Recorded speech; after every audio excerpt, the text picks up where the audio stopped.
sobre alguns pontos específicos. A crítica sempre com o intuito aí de construir, de tentar melhorar aquilo que foi estabelecido.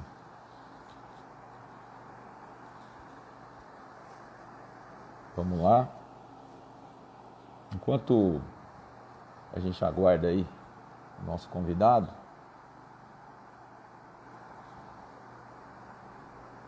que ainda não entrou, conferindo aqui.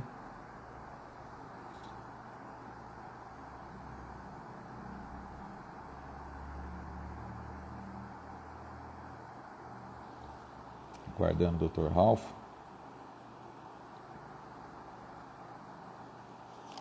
A ideia, pessoal, é a gente fazer também um estudo aqui comparativo dos provimentos, de alguns provimentos, né, que foram editados em outros estados, né, só para esclarecer aí a todos que não têm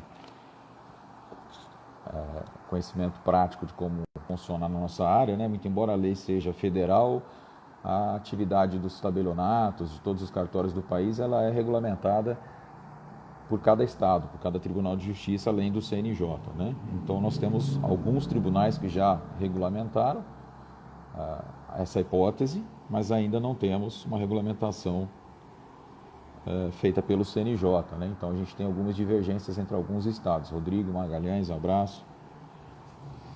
Por isso eu vou, além de falar do provimento aqui do estado de São Paulo, a gente vai fazer um comparativo. Eu, por base aqui, analisei outros 4 provimentos de outros estados. Aliás, 3, Santa Catarina, Ceará, Bahia, que foram aqueles que eu tive contato no primeiro momento, né? Especialmente o de Santa Catarina, que foi o primeiro que a gente teve aí no país, né? O primeiro estado realizando atos digitais, né? Por meio dos cartórios. Essa é uma realidade que a gente sabe que vai se tornar cada vez mais comum, né? Que a gente pode dizer que muita coisa está mudando nesse nosso período de reclusão, mas muitas coisas estão mudando para não mais regredirem, para não voltarem, né? E a ideia é exatamente essa aqui. Eu imagino que a gente esteja dando um passo à frente para depois dar mais alguns, né? Um abraço aí pro pessoal da técnica notarial, pro Júnior Fusaro, que foi meu colega, Carol Cicotti, Marília, do Resumo Leges. Então, pessoal, o que nós vamos falar aqui é um primeiro passo, né, que está sendo dado no estado de São Paulo e em alguns outros estados da federação, que é muito importante. Acho que ainda é tímido em alguns aspectos, mas um primeiro passo que a gente espera, como eu estou dizendo aqui, que seja o primeiro e que ele seja reproduzido e que ele melhore daqui para frente, né, que ele aumente, que o caminho vá sendo sedimentado a partir daqui. É isso que a gente espera para poder praticar esses atos de uma maneira mais efetiva, né? Um abraço aí para o João Belmiro, lá do Registro de Imóveis da cidade de Barretos, grande amigo. O que nós temos, pessoal, eu poderia, aproveitando aí enquanto o professor Ralph ainda não chegou, poderia dizer que o grande começo de tudo isso, pelo menos ao que nos parece, né, foi aí o provimento 94 do CNJ, que no seu artigo 4º estabeleceu para os registradores de imóveis a possibilidade de recepcionar títulos digitais. Nato digitais, né, os títulos que já são feitos na plataforma digital, eles não são físicos, ou os digitalizados, que são aqueles que eram físicos e são digitalizados com padrões técnicos, né, que são estabelecidos aí, por exemplo, pelo ICP Brasil. O artigo 4º do provimento 94 do CNJ, que é um provimento que vigora durante a pandemia, em razão do atendimento excepcional dos cartórios, tem essa finalidade, né? Já que muitos cartórios de registro de imóveis simplesmente pararam de funcionar, né? Criou-se a possibilidade do atendimento que já existia, né, na central de registradores aqui para nós do estado de São Paulo, praticamente em todos os estados do Brasil. Isabela Domingues, um abraço para você. E aí, o que se fez aqui, pessoal, foi alargar esse conceito, alargar a possibilidade de atendimento dos registradores de imóveis, para que então nós possamos ter uma forma muito mais simplificada daquilo que a gente vinha fazendo. Porque embora a gente tenha essas possibilidades, um abraço aí para o Fábio Nogali, grande colega lá de Bragança Paulista, O problema que nós sempre tivemos, mesmo tendo essa questão já tendo, né, a central de registradores para envio de títulos eletrônicos, é que os títulos ainda são feitos na tradição que remonta a mais de 5.000 anos, que é uma tradição de documento escrito e assinado fisicamente. Todos os tabelionatos trabalham dessa forma. Vamos ver o Ralph, se ele já está aqui, vamos chamá-lo. Aparece aí, Ralph. Cadê tu?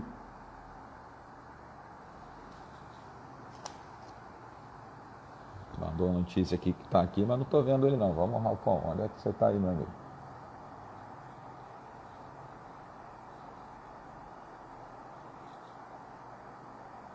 Tá achando aqui não. Manda um recado, manda um oi aí, manda um salve aí. Opa, mandar um salve aí pro terceiro cartório de São Vicente. Abraço, pessoal.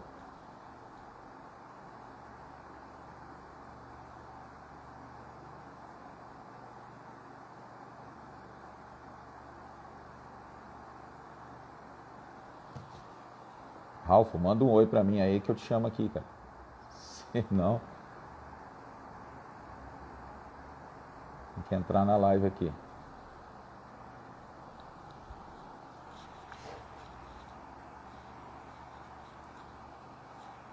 Grande Pedro Teobaldo, grande abraço. Nosso amigo lá do Cartório no Foco. Tá com um curso aí muito bom sobre provimento 88, né? Fiz já a divulgação esses dias aí. Deixa eu avisar o Ralf aqui para ele entrar.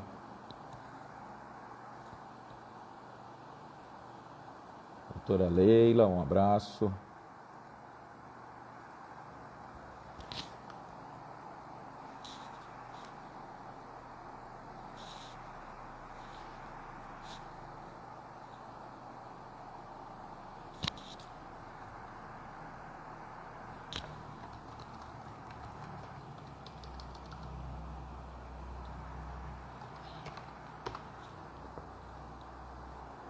Eu sei, Marília, só falta ele entrar aqui, ó. Já cliquei, mas o nome dele não está aqui.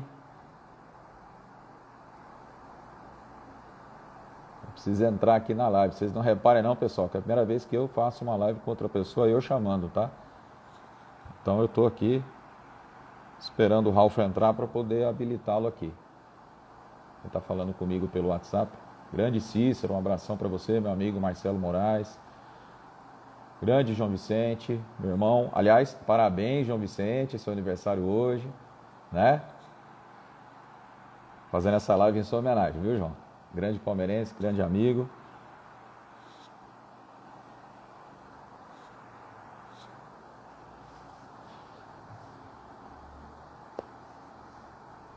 Estamos esperando aí o Dr. Ralfo.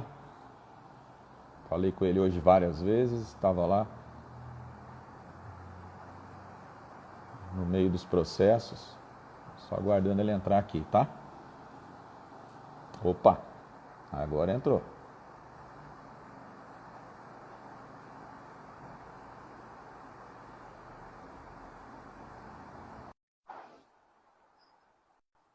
Vamos ver.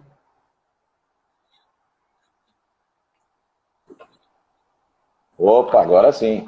E aí, grande, meu E aí? amigo? Desculpe, Tudo bem? tudo bem? Primeiro, Gustavão, me perdoe o atraso, pessoal aí que está entrando, galera que tá vindo. Eu estava até falando agora, eu ouvi o professor Gustavo falando, né? A gente estava se comentando, se falando aqui pelo WhatsApp mesmo, e eu estava tentando conseguir assinar algumas decisões aqui, porque o Sagner, nessa hora de pico, tá horrível, Gustavo, tá? Entre meio-dia e às 6 horas é o pior horário para a gente trabalhar, né? E por conta do fluxo, né? Da quantidade mesmo de acessos remotos. E eu acabei me crespando justamente aqui com uma decisão, mas graças a Deus foi. Então me perdoe aí o atraso, mas o que importa é que nós estamos juntos aí. É isso aí. Estava falando aqui, Ralf, que uma das origens, né, de todos os provimentos que estão saindo no Brasil inteiro, começando aqui por São Paulo, foi justamente o provimento 94 do CNJ, né, ao regulamentar a questão dos registros de imóveis aí, que estabeleceu no artigo 4º a possibilidade do registrador recepcionar títulos nato digitais e títulos digitalizados, né? Isso chamou atenção para os tabelionatos de notas de começar a lavrar dessa forma também, né? Para poder aproveitar esse momento que a gente está atravessando. E também acho que uma visão aí mais ampla também, a gente pode dizer que o próprio Código Civil, desde sempre, né, lá no 428, no inciso 1, já diz que as pessoas que estão por meio de telefone ou qualquer meio equivalente estão contratando presencialmente, né? Então a gente tem digamos, um permissivo legal aí já, desde a entrada em vigor do Código Civil, para utilizar essas plataformas, como que a gente está fazendo aqui agora, para se considerar uma contratação presente, né? Então, teve gente que questionou se tinha fundamento legal isso, se provimento podia criar isso. Eu não vejo nenhum problema, acho que tem sim. E é o futuro, como a gente estava dizendo, né? Um primeiro passo que a gente espera que seja para frente depois, né? Que a gente consiga progredir com isso daí. Um grande abraço aí para a professora Olga Juliana, a rainha do direito empresarial, que está aí nos assistindo.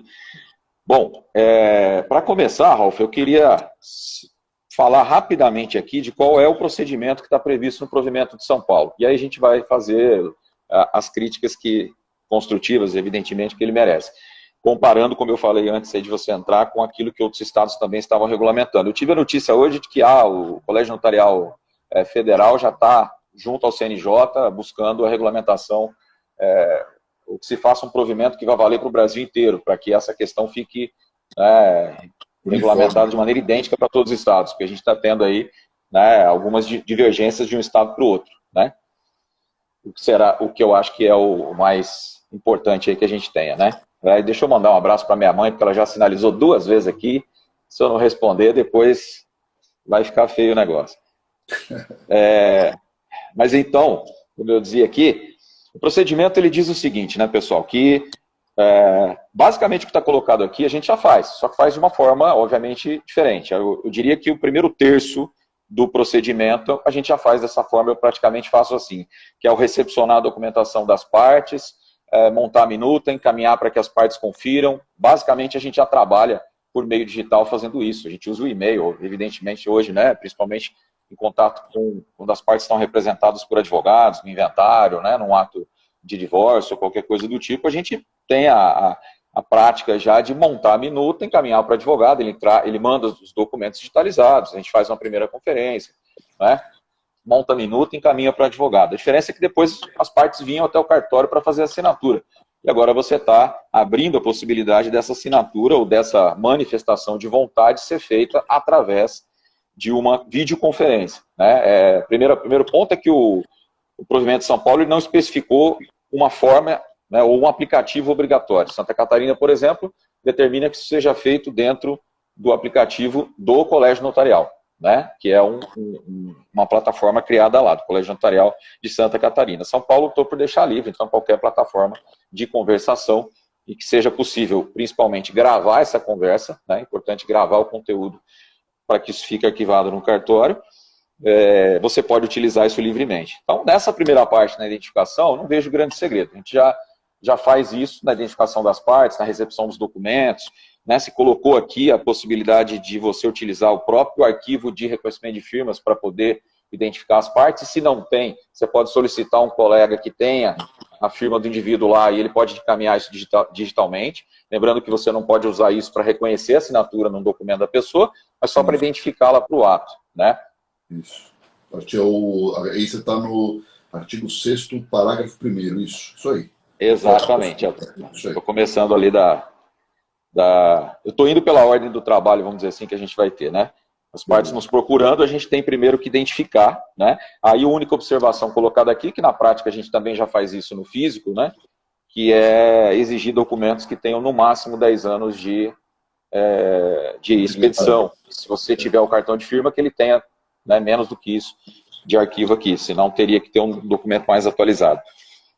Enfim, passada essa parte, vem então a segunda que eu falei, que é o tabelião vai elaborar a minuta e vai encaminhar por e-mail, né, em PDF simples. Vi algumas perguntas recentemente aí o pessoal dizendo, o tabelião tem que assinar aqui digitalmente para mandar a minuta para a parte conferir. Não me parece que precise. Aqui é uma simples conferência de leitura que vai ser confirmada na videoconferência, então não vejo necessidade aqui de assinatura digital. Agora, o que muda é daqui para frente, né? Que é a videoconferência, onde nós vamos ter as partes não fisicamente no cartório. Já me adianto aqui a dizer que não vejo nenhum problema de eventualmente uma parte estar fisicamente no cartório e a outra estar por videoconferência, né? Ou seria aí um documento híbrido, né? Não vejo problema nenhum disso, até porque o provimento não diz, né? E acho que não há nenhum problema quanto a isso. Nessa videoconferência, no horário previamente estabelecido, logicamente, o tabelião vai ter que identificar a pessoa, vou olhar o documento que está aqui, vou olhar a pessoa que está falando comigo, né, para saber se é a mesma pessoa. Se você conhece a pessoa, é muito mais fácil, né, para conseguir identificar com quem você está falando. O provimento permite que as videoconferências sejam feitas separadamente com as partes, você pode fazer primeiro com uma, depois com outra, até porque fisicamente é possível que uma assine num dia e outra assine em outro, né, desde que você tenha aí um período máximo de 30 dias para assinatura. Aí, Ralf, vem as diferenças de interpretação que eu tenho visto, aí eu vou passar a bola para você. Quando o tabelião monta essa minuta e remete às partes, num primeiro momento, para uma conferência inicial. Quando ele abre a videoconferência, basicamente é a mesma coisa que a gente faz fisicamente. Você faz a leitura do ato às partes, identifica as partes, né, dizendo a data em que você está iniciando aquilo, dia e horário, para que fique gravado, né, faz a leitura do termo, né, a leitura do ato notarial que está sendo lavrado. A divergência que tem havido, estava vendo agora há pouco o presidente do CNB aqui de São Paulo falando, o CNB, no seu manual, coloca um procedimento que eu, particularmente, no primeiro momento, pensei de forma distinta, né, mas obviamente que aqui é só uma recomendação, não quer dizer que é obrigatório. É o seguinte, você está lá na videoconferência, fazendo, então, a leitura do documento, termina de ler, ouve as partes expressamente dizerem que concordam com aquele teor, aí você tem que encaminhar o documento via PDF para que eles assinem digitalmente e devolvam esse documento. A divergência que está vendo aqui ao momento em que as pessoas terminam e dizem que concordam, segundo o CNB, recomendação do CNB São Paulo, eu já devo imprimir o ato ali, digitalizar a folha do livro, encaminhar as partes, elas vão assinar digitalmente e depois eu vou incluir essa assinatura digital no livro que já está impresso, provavelmente batendo a máquina para crescer aquilo, né? Eu, num primeiro momento, não pensei dessa maneira. Se todas as partes estiverem reunidas no mesmo ato, eu encaminharia esse documento em PDF para as partes assinarem digitalmente, elas me devolvem isso assinado digitalmente, e aí eu lavro o ato, constando no ato, né, os códigos hash, as assinaturas, como elas me reencaminharam. Eu não digitalizaria a folha do livro, mas um documento seria nato digital, que é o próprio livro, aliás, o próprio arquivo do computador, eu envio para a pessoa, assinado digitalmente por mim, ela faz a assinatura dela, as partes, devolvem com a assinatura de cada uma, e aí eu vou imprimir, constando no livro já todas as assinaturas e os códigos hash. É isso que eu queria te ouvir no primeiro momento.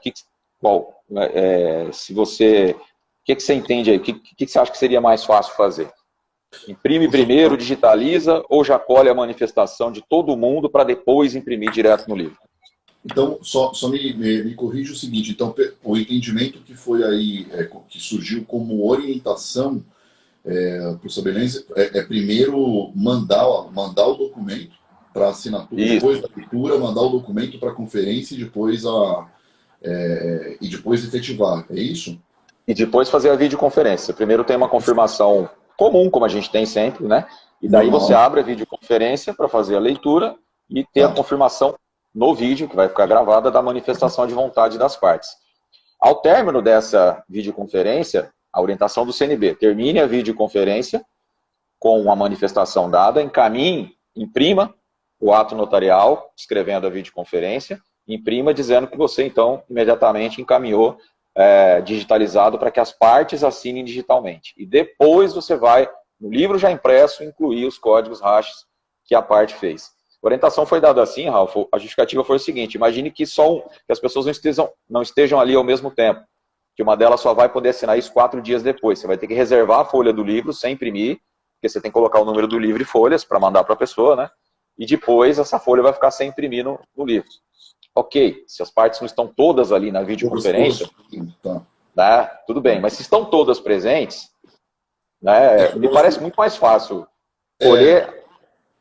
Exatamente, agora eu entendi, porque na verdade eu vou ser muito franco contigo, Gustavo, eu não tinha nem imaginado essa possibilidade, essa orientação do CNB, é claro, né, como você falou, é uma sugestão, mas talvez na minha ignorância do dia a dia, né, do fronte de batalha que vocês estão, essa possibilidade nem me ocorreu, na verdade, porque tudo bem, se não está todo mundo presente, eu acho que aí é uma cautela. Bom, aí eu teria mesmo um outro caminho, mas se eu entendi bem todo esse procedimento, e eu repito, né, eu até nas minhas limitações aqui do dia a dia de vocês, mas me parece que vai haver, se fizer no sistema que o CNB está recomendando, me parece que a gente vai ter uma etapa a mais, né? Quer dizer, você vai ter vai ter necessariamente um primeiro momento que, em tese, poderia ser descartado, junto com poderia ser descartado por conta desse encontro virtual todo, né? Quer dizer, se juntou todo mundo ali, não vejo muito o porquê, qual é a cautela. Se a justificativa é essa, o fato de que eventualmente alguém não participou, bom, tudo bem. Mas ir para os casos em que todo mundo está lá, eu concordo contigo, eu acho.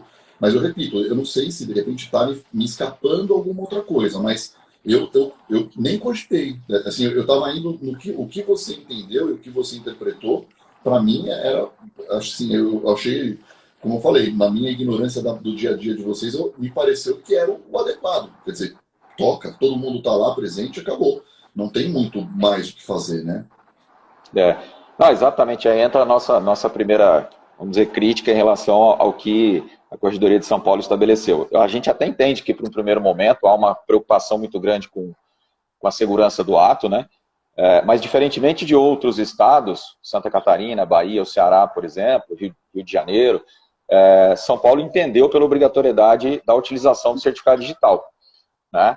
Ao passo que, nesses outros estados, na própria videoconferência, o tabelião, por conta da sua fé pública, declara, e ele sozinho vai assinar fisicamente o livro, evidentemente, né? Ele declara que as partes manifestaram a sua vontade, verbalmente, durante a videoconferência. É como se o tabelião estivesse assinando a rogo por todos, né? O que não teria essa problemática toda que a gente está falando agora, de mandar antes, primeiro, digitalizar para a parte assinar ou não, porque eu colheria a manifestação de vontade em vídeo, descreveria no ato e todo mundo, né, e só eu assinaria, e aí o ato estaria completo, né, com a fé pública do tabelião substituindo a necessidade da certificação digital, né? E você sabe que essa é uma das coisas que eu sempre ressalto bastante, nessa questão da fé, né?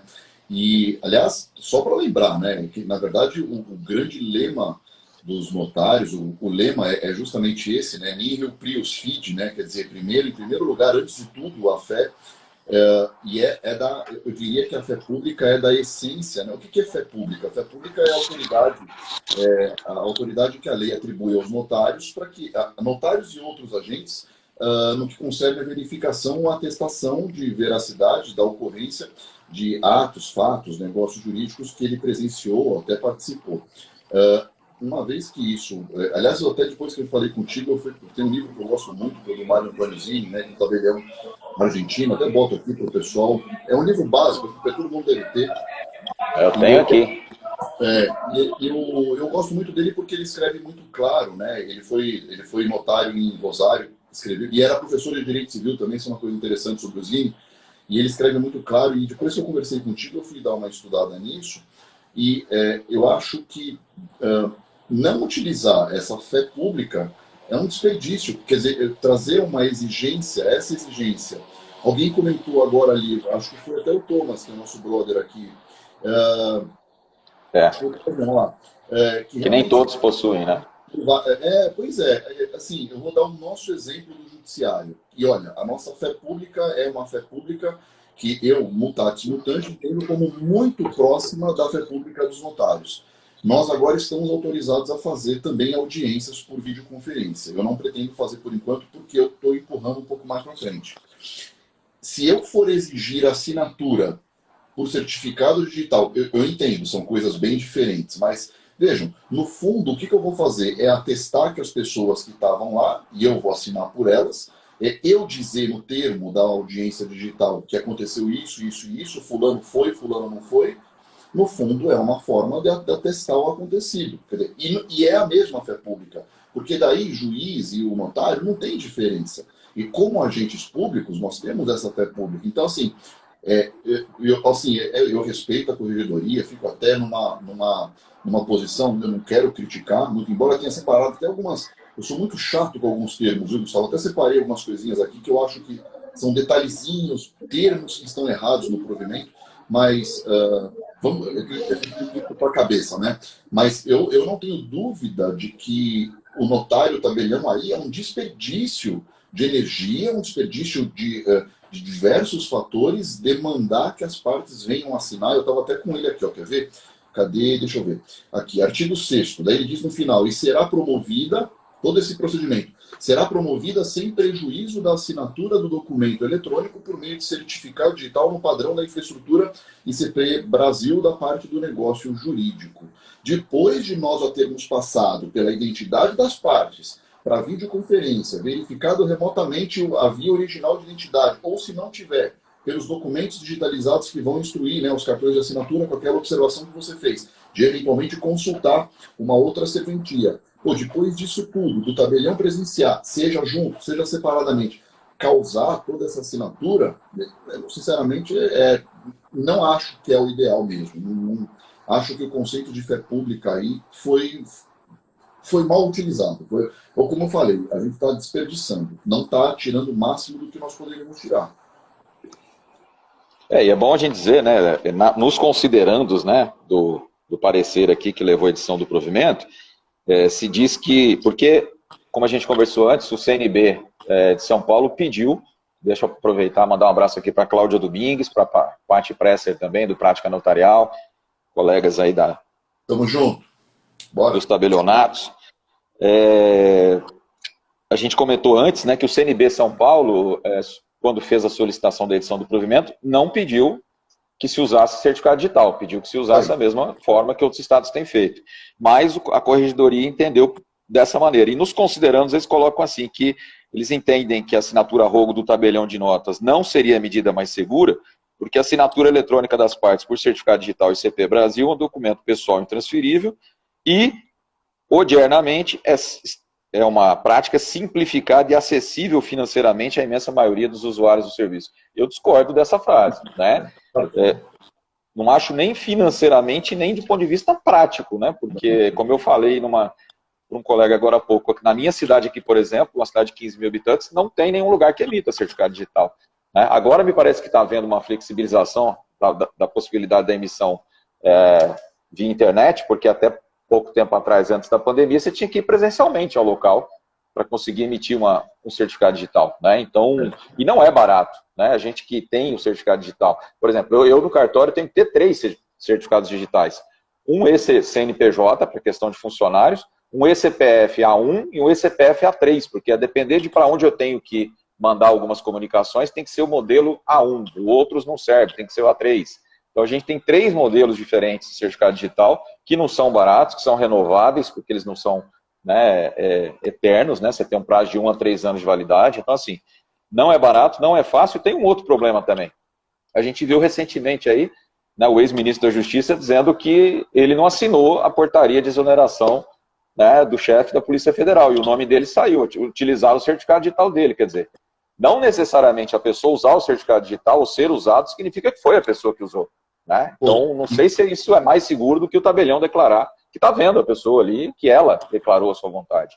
E, Gustavo, me deixa até tornar público aqui uma coisa que eu estava comentando contigo, e a pessoa me conhece, sabe como é que eu sou, né? Eu falo algumas coisas, eu não estava comentando agora com o Gustavo, e eu conto para vocês também, pessoal, que além de todos esses argumentos que ele colocou, essa semana eu precisei assinar um documento, porque eu fiz um empréstimo, tenho empréstimo, também não preciso mentir para vocês também, estou devendo aí para todo mundo, também não é assim, né, Gustavo? Mas eu fiz um empréstimo, eu tenho um empréstimo na Magiscred, e, aliás, por favor, se tiver alguém do protesto aí, se aparecer alguma coisa minha, segura, tá? Brincadeira pessoal. Mas aí o que aconteceu foi o seguinte, eu quitei o meu empréstimo e ficou faltando um residual, eles me mandaram um documento, PDF, e já veio a instrução, né, direitinho, para eu abrir no meu computador, o Adobe e tal, com o PDF, para fazer a assinatura, tem um botãozinho lá, né, para você assinar o documento, ó, beleza. Que vai ser basicamente, em face da liberdade que o provimento deu, vai ser basicamente, acho que o procedimento que a Corregedoria Geral quer. Aí, eu peguei esse documento, pessoal, estava falando agora com o Gustavo, abri o documento segunda-feira, essa desgraçada desse documento, Aí instalei o Adobe, desinstalei o Adobe, isso e aquilo, para o certificado digital que está aqui. Nesse computador que eu estou usando, está ali, está no teclado, que é aquele meu do teclado. Não lê, não lê, não leu, não leu. Eu fiquei 3 horas tentando assinar por um problema, um empecilho de TI, que escapa ao meu conhecimento, meus parcos conhecimentos de tecnologia da informação. Quer dizer, além de todo o problema, imagina no dia a dia você, né, encrespar numa escritura, num ato, tá lavrando, tá fazendo. O cara quer celeridade, ele quer correr e dá um problema desse. Então, assim, os problemas que o Gustavo apontou. Problema de segurança, que agora esse realmente botou em xeque. Nessa história do Moro, botou em xeque esse negócio mesmo, essa assinatura mesmo. E ainda eventuais intercorrências que o sistema cria, pessoal. Eu tenho 2 certificados aqui, 2, o tribunal fornece 2. Eu estou com o da Valide, por exemplo, eu não estou conseguindo usar. Ele não lê, ele não acha. Como eu estou remoto aqui, estou longe, é difícil de acertar. Então, assim, eu acho que, infelizmente, eu compreendo a corregedoria. Queria dizer até que, inclusive, isso nasceu de um procedimento, né? Houve lá um procedimento que começou há 2 anos atrás. Eu me lembro porque eu estava na presidência ainda e cheguei a ver alguma coisa disso, que era o problema de segurança, da assinatura roubo, blá, blá, blá, blá, não me lembro dos detalhes. Mas essa colocação e esse considerando certamente levou em conta esse precedente que a geral acabou resolvendo lá. Também sou contra. Então, acho assim, que infelizmente aqui, eu repito, é a minha opinião, bem honesta, a gente perdeu aqui a oportunidade de aproveitar mais a fé pública notarial. Né? Porque ela está aí para isso, caramba. É uma pessoa que, aliás, está no direito positivo, é o sistema constitucional. Eu lembro de cabeça aqui pelo menos 3 artigos fácil para dizer de fé pública. Artigo 3º, 6º, inciso 3, artigo 7º, inciso 3, 4, 5, não lembro da 8935, quer dizer, a fé pública incita a atividade. A fé, como diz o Zine, eu vou repetir aqui, o que ele diz, eu repito, eu acho sensacional que esse cara escreve. O cara escreve fácil, escreve simples. A fé pública se mistura com o trabalho do agente público, é a mesma coisa. Vou parar de falar já, Gustavo, fica tranquilo aí. Só para lembrar, que eu vou lembrando das coisas aqui. Pode falar. Eu gosto muito de história, né? E aí eu escrevendo aqui as coisas, o livro, comecei a escrever notas há pouco tempo, e eu fui lá atrás. E o tabelionato de notas, a função notarial, ela né, no direito positivo legislado brasileiro, na nossa história, ele é o mais antigo.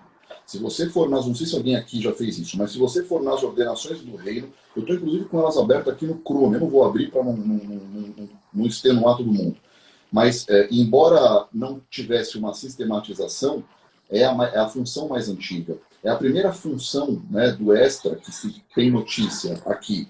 E essa ideia de fé pública, ela vem desde lá de trás.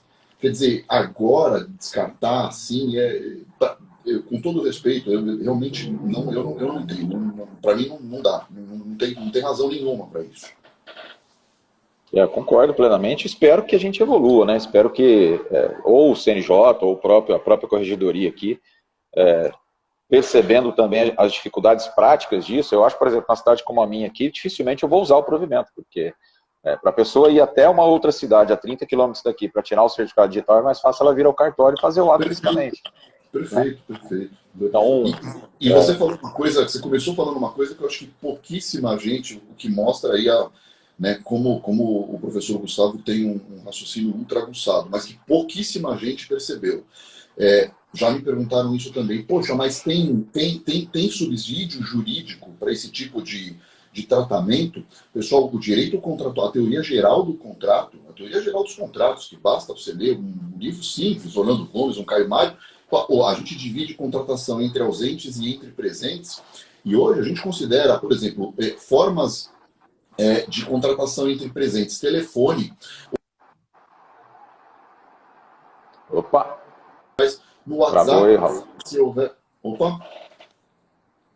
Tá aqui? Opa. Tá aí? Aí, voltou. Voltou? Eu estava comentando o seguinte, uma decisão que é muito interessante sobre a contratação, né? A possibilidade de contratação considerada entre presentes. Quando nós estamos no WhatsApp, conversando no WhatsApp, existem basicamente 2 tipos de conversação, né? Uma em que a gente escreve e manda mensagem e espera a pessoa responder, a ler depois de algum tempo. e outra que é aquela instantânea, que a gente está no bate-papo, né? Ali, um manda mensagem, outro manda mensagem e tal. E um caso muito interessante que chegou para uma vara civil foi esse. A pessoa contratou por WhatsApp. É uma contratação entre presentes ou entre ausentes? Depende. Nesse caso em que elas estavam lá contratando, falando ao mesmo tempo, né, foi considerado uma contratação entre presentes. Você tem total fundamento para fazer isso, fazer por videoconferência, negócios jurídicos, não é novidade nenhuma. Pô, Gustavo, você tirou as palavras da minha boca. Aliás, você até estragou o que eu ia falar, porque eu pretendia falar isso antes de você. Mas perfeito, perfeito. Tem fundamento na teoria geral dos contratos tranquilamente. Ninguém está falando de epístola, ninguém está falando de mandar uma carta para responder. Não é isso. É tudo presencial, pessoal. Videoconferência. Está aqui no provimento, que vai ser feito por meio da videoconferência, expressamente, né? A partir do artigo 4º, 5º, e por meio da forma de segurança criada pelo provimento, que o Gustavo narrou muito bem. Quer dizer, para que mais do que isso? Né? E assim, não é uma crítica, não estou querendo aqui parecer de forma muito veemente o criticar. Eu entendo, a um primeiro momento, foi uma postura cautelosa da Corregedoria, mas que é função nossa, né, minha, talvez mais de vocês, mas assim, minha como quem gosta da matéria e estuda a matéria, apontar isso para que nós possamos eventualmente arredondar depois, né? Tornar definitivo. Quem sabe que isso aqui, eu não tenho dúvida que isso aqui é o futuro.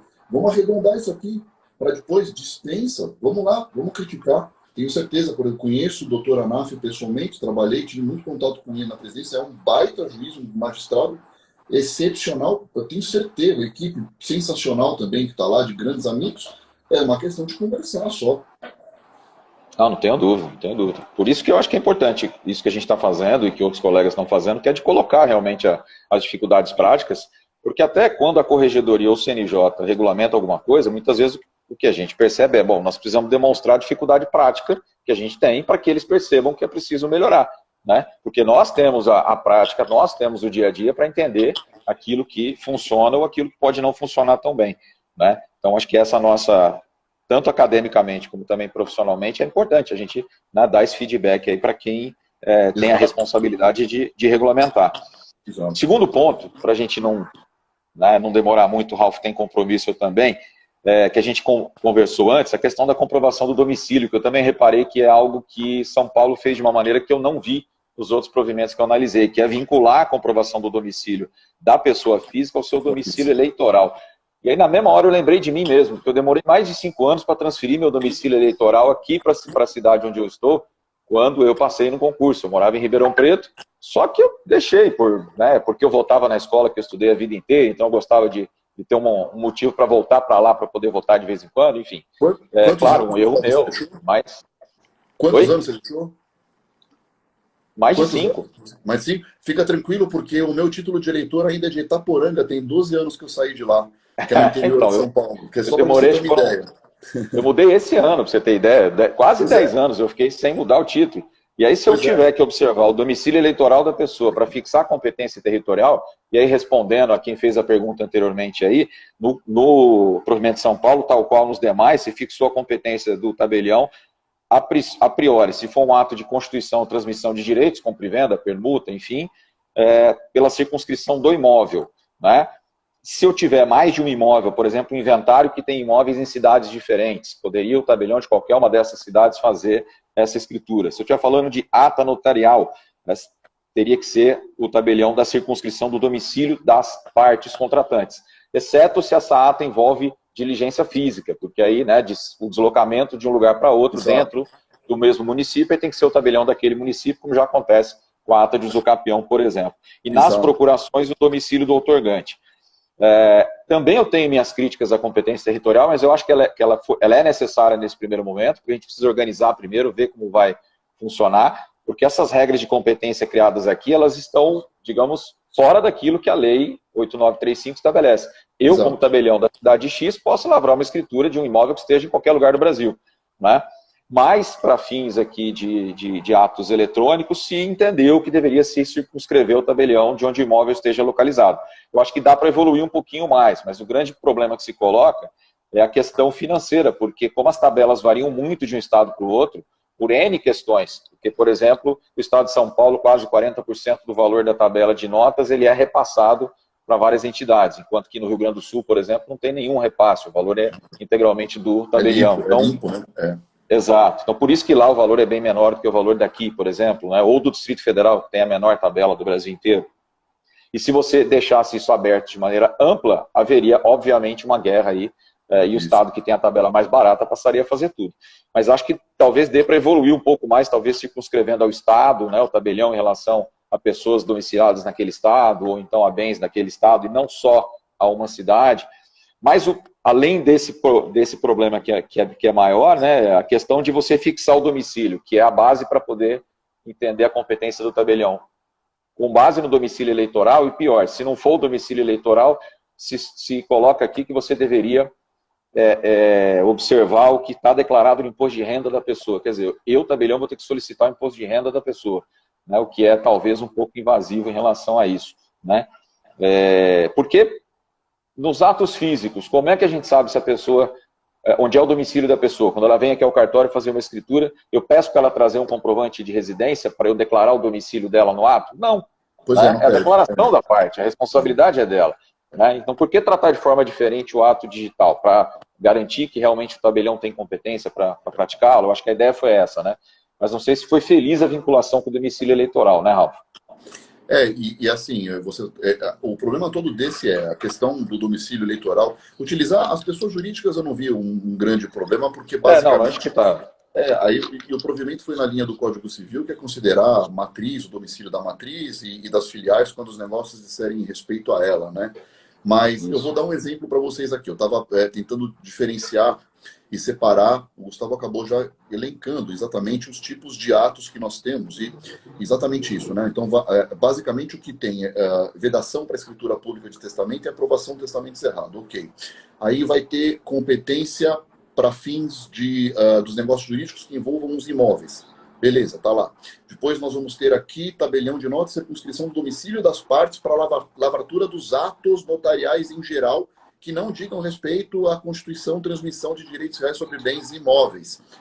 Acho que isso aqui é gênero, quer dizer, é para tudo.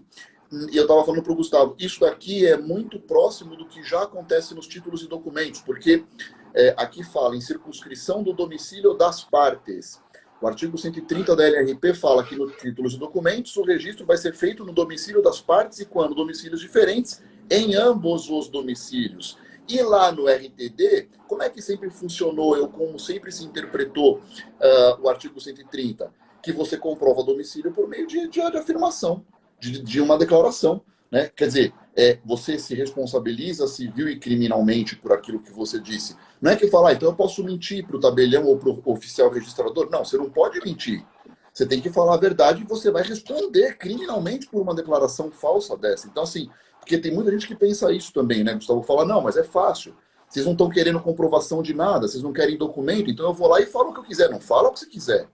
Porque você está vinculado e preso ao que você disser e responde sim.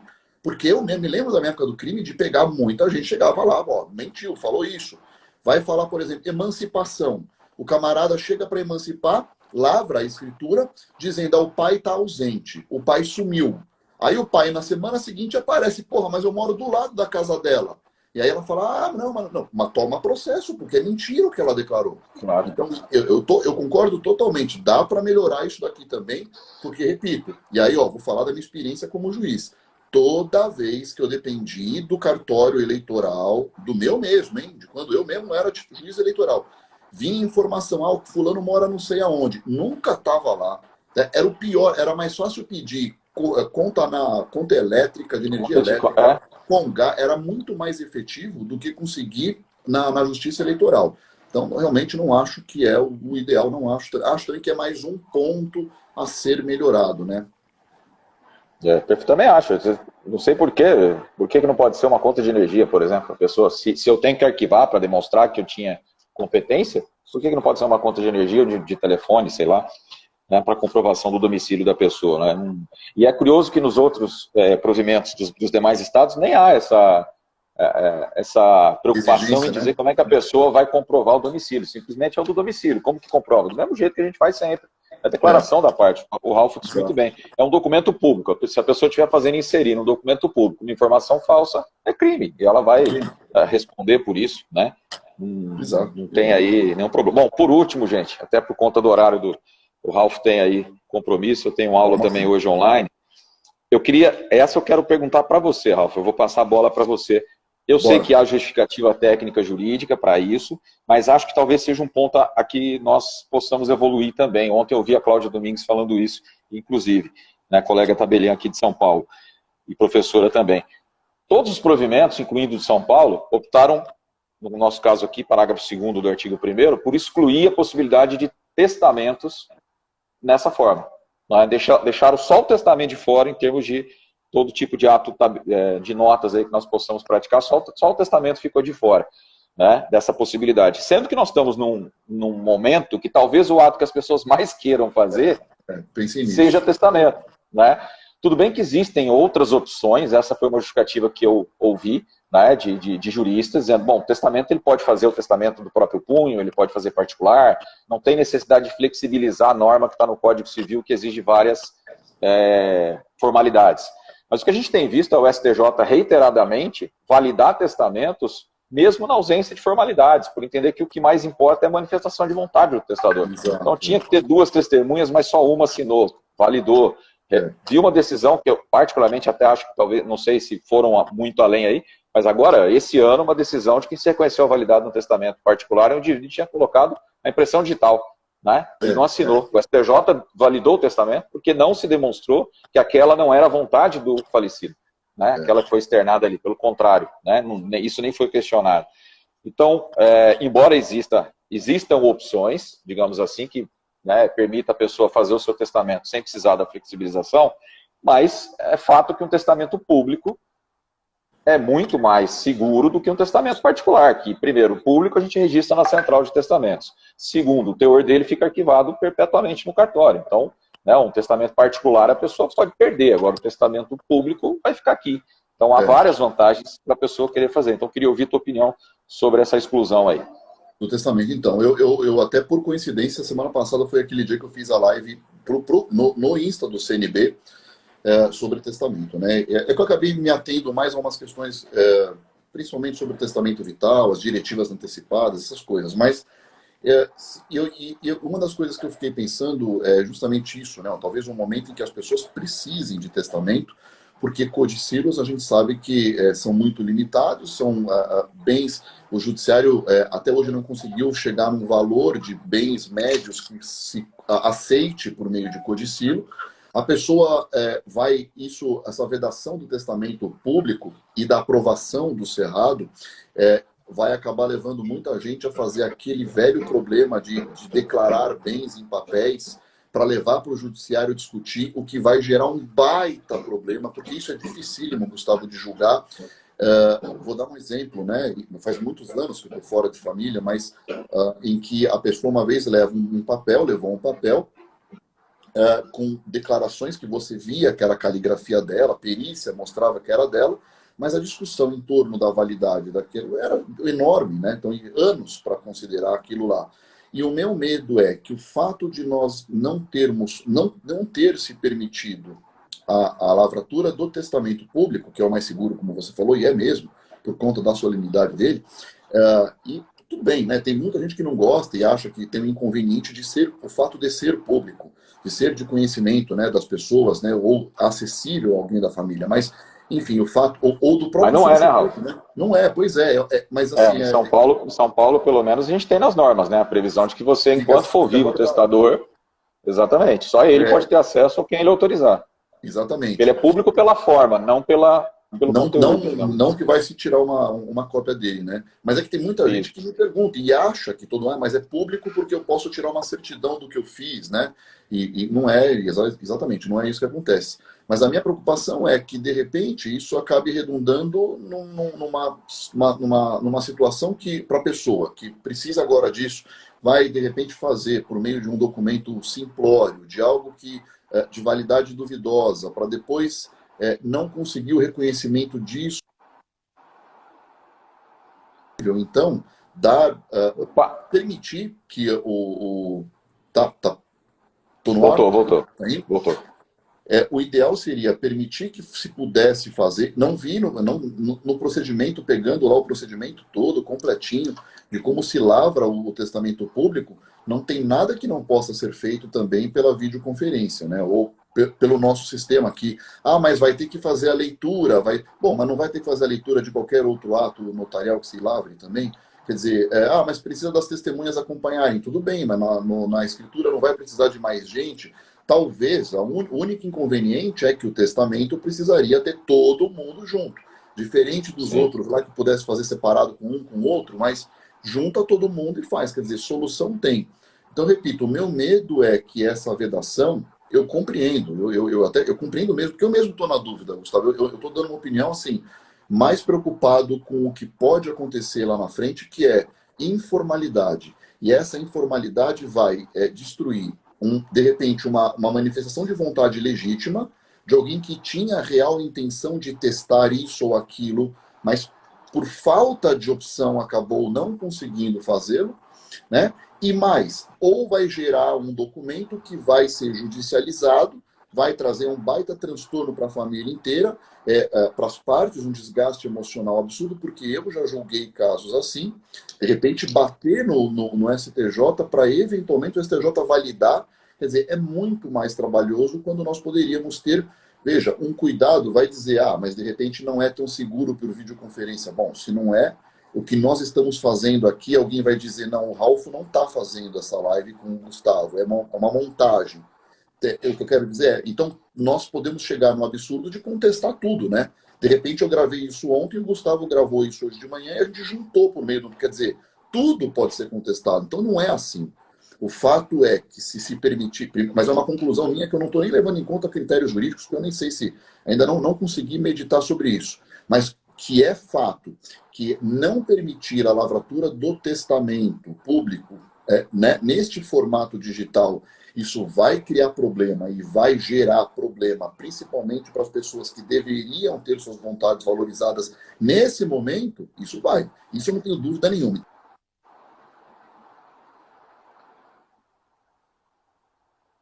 Voltou. Voltou. Mas melhor então que nós tivéssemos a segurança de ter um tabelião, de ter um notário acompanhando o ato, do que não ter nada. A minha visão aqui é extremamente pragmática, talvez até ignorante em termos jurídicos, mas assim, eu preferiria muito mais a segurança de estar diante de um notário que acompanhou o testamento por videoconferência, do que correr outro risco de repente não conseguir nem fazer um testamento ou fazer algo que será duvidoso ou de reconhecimento duvidoso. Não sei se ficou claro, Gustavo, a minha opinião. Não, maravilha, eu concordo plenamente. De uma certa maneira, é como se a gente estivesse incentivando a forma mais simplificada, né? De se fazer de uma maneira mais simples, que depois vai demandar todo esse trabalho que você disse aí do Poder Judiciário. Né? Mas, enfim, essas eram as considerações que eu tinha anotado aqui, até pelo nosso tempo, já estamos quase com 1 hora de live aí, então já vai cair mesmo, então a gente tem que partir para o encerramento. Ralf, queria te agradecer demais pela gentileza, né, quando eu entrei em contato aí, você me respondeu prontamente, estou bastante satisfeito de poder falar contigo aí, já percebi que a gente tem algumas afinidades no direito civil aí, nos entendimentos, direito civil e notarial, isso é muito legal.